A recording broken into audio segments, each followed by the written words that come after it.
Top quality और consistent performance के लिए सिर्फ सिल्वर पंप्स एंड मोटर्स, नाम याद रखना।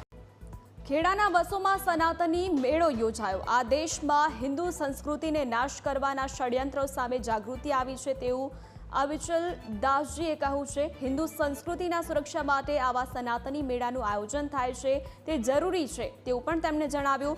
અખિલ ભારતીય સંત સમિતિના અધ્યક્ષ જગતગુરુ અવિચલ દાસજી મહારાજે સંબોધન કર્યું।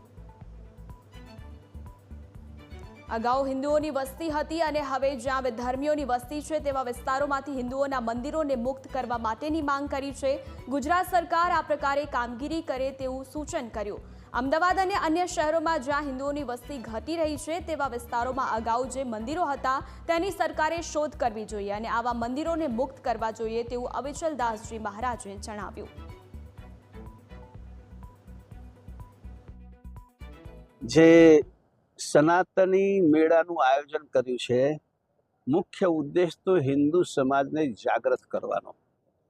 આજે આપણે જોઈ રહ્યા છીએ કે જે રીતે આ દેશમાં હિન્દુ સંસ્કૃતિને નાશ કરવામાં, હિન્દુ પરંપરાઓને ધ્વંસ કરવામાં અને હિન્દુઓની ભાવનાને આહત કરવામાં જે ષડયંત્રો થઈ રહ્યા હતા એની સામે જે જાગૃતિ થઈ રહી છે અને જાગૃતિને વધુ જાગૃત કરવા માટે અને આ દેશમાં મૂળભૂત હિન્દુ ધારા, હિન્દુ સંસ્કૃતિ એની સુરક્ષા અને સંવર્ધન માટેનો આજે મેળો થઈ રહ્યો છે।